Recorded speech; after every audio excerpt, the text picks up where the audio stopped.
దేవునికి స్తోత్రం. యేసుక్రీస్తు ప్రభు కృపా సంఘ ప్రియ సహోదరి సహోదరులకు యూట్యూబ్ ద్వారా వాట్సాప్ ద్వారా దేవుని అమూల్యమైన మాటలు అనుదినం వింటున్న దేవుని బిడ్డలైన మీ అందరికీ మన ప్రభు యేసుక్రీస్తు వారి పరిశుద్ధ నామంలో శుభాభివందనాలు తెలియజేస్తూ ఉన్నాను. దేవుని బిడ్డలు అందరూ బాగున్నారండి. మరి దేవుడు మనకిచ్చిన ఈ చక్కటి తరుణాన్ని బట్టి, దేవుని మహాకృపను బట్టి మరి దేవాతి దేవునికి స్తుతి ఘనత మహిమా ప్రభావాలు చెల్లిస్తూ మరి ఈ ఉదయకాల సమయము అనగా 16వ తారీఖు శుక్రవారం దినము ఆగస్టు నెల 2024 సంవత్సరం దేవుడు మనకిచ్చిన వాక్యము పరిశుద్ధ గ్రంథము నుండి కీర్తనల గ్రంథము 70వ కీర్తన మొదటి చరణాన్ని చదువుకుని కొద్ది నిమిషాల వాక్యాన్ని ధ్యానించుకుందాం. దేవా, నన్ను విడిపించుటకు త్వరగా రమ్ము, యెహోవా నా సహాయమునకు త్వరగా రమ్ము. ప్రార్థన. పరిశుద్ధుడా, ప్రేమమయుడ మా తండ్రి, మీ ఘనమైన నామానికి స్తుతులు స్తోత్రాలు వందనాలు చెల్లిస్తున్నాం ప్రభా. వాక్యమైన దేవ నాతో మాతో మాట్లాడి మమ్మల్ని బలపరచుమని, దృఢమైన విశ్వాసాన్ని మాలో పెంపొందించుమని యేసుక్రీస్తు వారి నామములో ప్రార్థించి వాక్యమును ధ్యానించుచున్నాము తండ్రి, ఆమేన్. ప్రభునందు ప్రియ దేవుని బిడ్డలారా, కీర్తనల గ్రంథంలో 70వ కీర్తనలో మొదటి చరణంలో భక్తుడైనటువంటి దావీదు గారు రచించిన జ్ఞాపకార్థమైన కీర్తన అని ఇక్కడ కనబడతా ఉంది. ఈయన తెలియజేస్తున్న మాట ఏంటంటే, మొదటి చరణంలో దేవా నన్ను విడిపించుటకు త్వరగా రమ్ము. ఏమంటే ఇక్కడ దేవాతి దేవుడితో చెప్తా ఉన్నాడు. మన తోటి ఇంటి వారిని పిలిచినట్లుగా పిలుస్తూ ఉన్నాడు. ఒక తండ్రినో ఒక తల్లినో లేక సహోదరునో సహోదరినో లేక భర్తనో భార్యనో బిడ్డలనో పిలిచినట్లుగా పిలుస్తూ ఉన్నాడు. ఎవరినే? దేవాతి దేవుణ్ణి. దేవా నన్ను విడిపించుటకు త్వరగా రమ్ము. ఏమంటే జైల్లో ఉన్నటువంటి వారు ఫోన్ ద్వారా తెలియపరుస్తారు, ఇదిగో నేను ఇలాగా జైల్లో ఉన్నాను, లేక నేను ఇక్కడ పోలీస్ స్టేషన్లో ఉన్నాను, లేక నేను పలా చోటన ఉన్నాను, నన్ను విడిపించడానికి మీరు త్వరగా రండి అని ఫోన్ చేసి తెలియజేస్తూ ఉంటారు బంధువులకి, ఇంటి వారికి, ఏమంటే అయిన వారికి.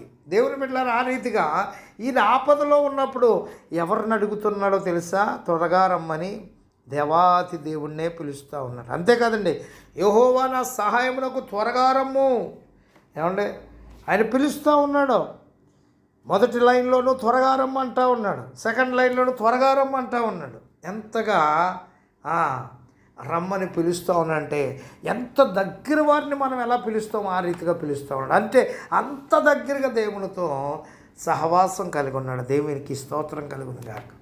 దేవుని బిడ్డలారా, మరి నీవు నేను చెప్పగలదు ఆ రీతిగా? నీవు నేను దేవుణ్ణి పిలవగలదు ఆ రీతిగా? నీకు నాకు ఉన్నటువంటి సమస్యలను బట్టి మనం అంతగా దేవుని యొద్ద మొరపెట్టగలదుమా? దేవాతి దేవుడు ఏమంటే త్వరగా రమ్మని పిలిచేంతటువంటి చక్కటి విశ్వాసము మనకుందా? ఏమంటే అంతటి సహవాసం మనకుందా? అంతటి ఆత్మీయ సంబంధం మనకుందా? కనబడుతుంది ఇక్కడ. అడుగుతూ ఉన్నాడు ఇక్కడ.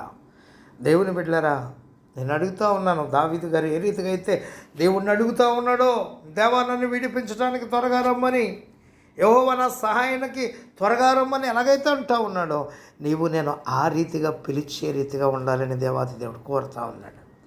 దేవుని బిడ్డలారా, అందుకే దుష్టులు శత్రువుల నుండి రక్షించుట కొరకు చేసినటువంటి ప్రార్థనల కీర్తనలో అధిక భాగం ఎక్కువగా ఈ ప్రార్థనలు మనకు కనబడతాయి. దావీదు భక్తుడు ఎంతగానో దేవునికి మొరపెట్టి ప్రతి సమస్యలో నుండి విడుదల చేయమని, రక్షించమని, ఏమంటే తప్పించమని ఎంతగానో గోజాడినటువంటిది, ప్రార్థించినటువంటి సందర్భాలు మనకి కీర్తనల గ్రంథంలో చాలా కనబడతాయి. ఏమంటే దావీదు గారు తన శత్రువుల నుండి కాపాడమని ప్రార్థన చేస్తూ ఉన్నాడు.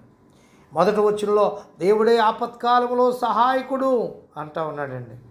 దేవా నన్ను విడిపించడానికి నా సహాయం నాకు త్వరగా రమ్మని కీర్తనకారుడు ప్రార్థించడంలో అతని యొక్క గొప్ప విశ్వాసం అండి. దేవుడే తన విమోచకుడు, సహాయకుడని మనకు అర్థమవుతూ ఉంది.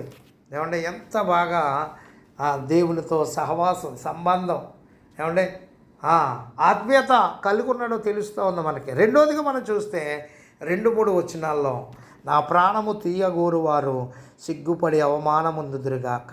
నాకు కీడు చేయగోరువారు వెనకకు మళ్ళింపబడి సిగ్గునందుదురుగాక అంటూ ఉన్నాడు. 3వ వచనంలో ఆహా ఆహా అని పలుకువారు తమకు కలిగిన అవమానమును చూసి విస్మయమొందుదురుగాక.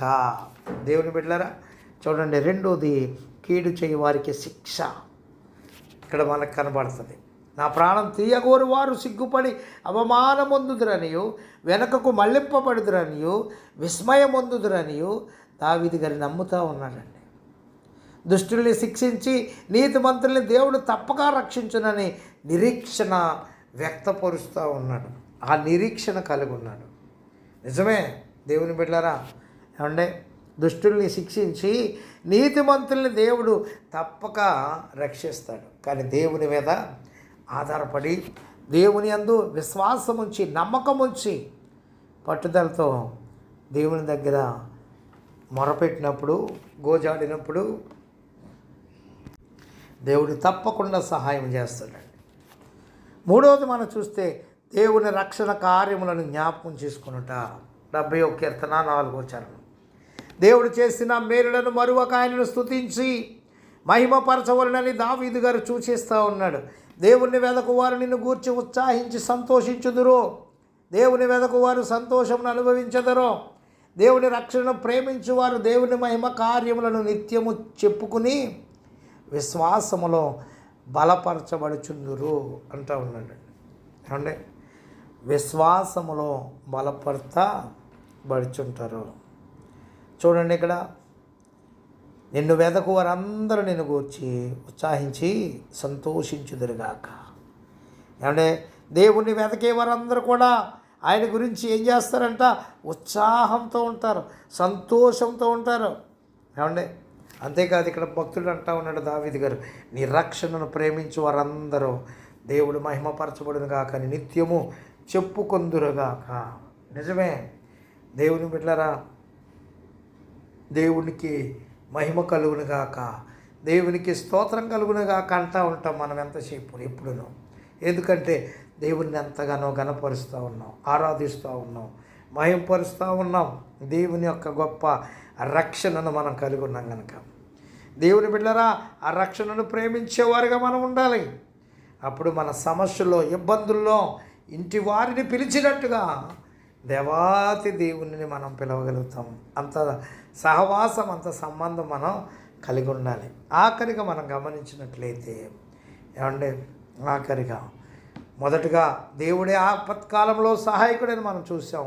2వది కీడు చేయవారికి శిక్ష విధించేవాడని చూసాం. 3వది దేవుడి రక్షణ కార్యములను జ్ఞాపకం చేసుకున్నట 4వ వచనంలో మనం కనబడ్డది చూసాం. 3వది మనం చూసాం. 4వది ఆధారపడటం. 5వ వచనంలో మనకు కనబడుతుంది దేవుని మీద ఆధారపడటం. ఏమంటే చూడండి, నేను శ్రమల పాలై దీనుడనైతిని, దేవా నన్ను రక్షించుటకు త్వరపడి రమ్ము, నాకు సహాయము నీవే, నా రక్షణకర్తవు నీవే, యెహోవా ఆలస్యము చేయకుమి. ఏమంటే ఆధారపడుట.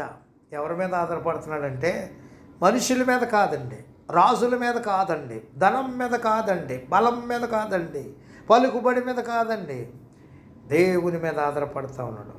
అందుకని అంటున్నాడు, నేను శ్రమల పాలై దీనుడనైతిని, దేవా నన్ను రక్షించుటకు త్వరపడి రమ్ము, త్వరగా రా అంటూ ఉన్నాడు. నా సహాయము నీవే, నా రక్షణకర్తవు నీవే, యెహోవా ఆలస్యము చెయ్యకుమి అంటూ ఉన్నాడు. ఏమంటే నా సహాయము నీవే, నా రక్షణకర్తవు నీవే. ఏమంటే నా కొండ, నా కోట, నా అండ, నా ఆశ్రయము, నా దుర్గము నీవే అని పలికినటువంటి దావీదు భక్తుడు దేవుని మీద ఎంతగానో ఆధారపడి ఉన్నాడు. దావీదు గారు దేవుని పైన ఆధారపడతా ఉన్నాడు. నీవే నా రక్షణకర్తవు, నీ ద్వారా నేను విడుదల రక్షణ పొందుదును. నా శక్తి సామర్థ్యములు నన్ను రక్షించలేవయ్యా, నా ఇరుగు పొరుగు వారు నన్ను రక్షించలేరు, నా బంధు బలగం నన్ను రక్షించలేదు, నీ వలననే నేను రక్షణ పొందుదనని దావీదు గారు సంపూర్ణంగా దేవుని పైన ఆధారపడుతూ ఉన్నాడు. దేవుని బిడ్డ, మరి నువ్వు ఈ రీతిగా, నేను ఈ రీతిగా ఆధారపడి ఉంటే ఎంతో గొప్ప ధన్యులమని తెలియపరుస్తూ ఈ మాటల్ని ముగిస్తూ ఉన్నాను. దేవుడి కొద్ది మాటలు మన వెనికిడిలో దీవించునుగాక. ఆమేన్. తండ్రి, కుమార, పరిశుద్ధాత్మ త్రియేక దేవుని దీవెన మనెల్లరకు తోడయుండి కాపాడునుగాక. ప్రభు పనులు మీ ఆత్మీయ సహోదరుడు పాస్టర్ ఎలీషా రాజు, మస్కట్ నుండి. God bless you all.